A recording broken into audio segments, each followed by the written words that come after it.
This is part 4 of my FMP final evaluation.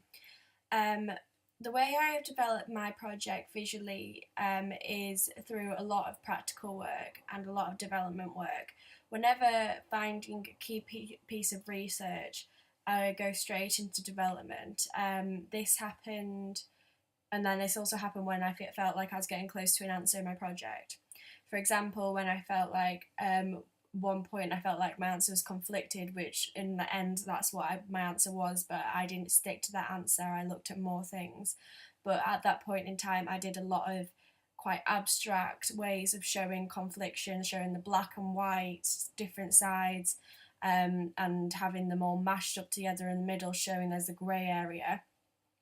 I also took this idea into a photo shoot, and I got my friends to two different friends to be one side accepting and one side not being accepting, and having a friend in the middle that was meant to represent the disfigured person, have them arguing, and then I also took that and then merged that with the black and white theme of having the faces black and white, and then having the disfigured person that's stuck in the middle that was grey. I also looked into got the golden ratio, and I also incorporated that quite a lot into my work, because the golden ratio was meant to represent the perfect face and um, a perfect human being and what we should look like, and that came in quite a lot.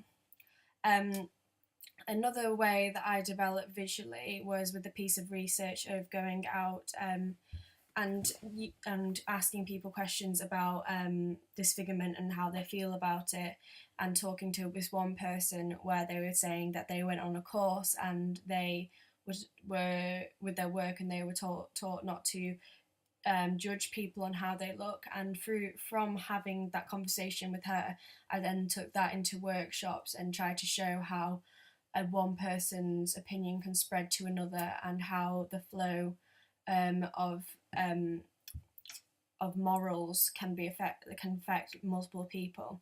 And the thing with that workshop especially, I did like 3 different types of mediums, trying to represent it in different ways. I used abstract painting, I did finger paintings, I did sketches, and I also did stitching.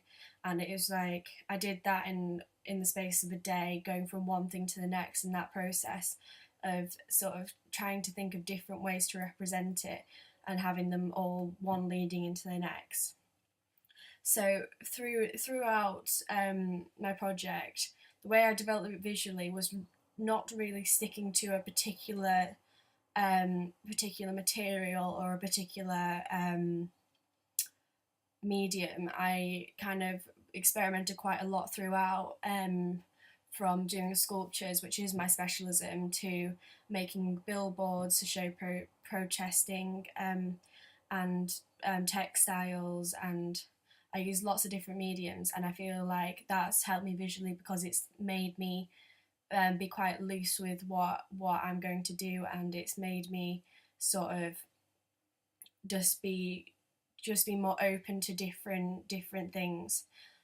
So visually, you can it's very much about the journey, and sort of incorporating 2 different things together, or 3 different things together, putting different bits of development together, and sort of carrying that on and then developing that more.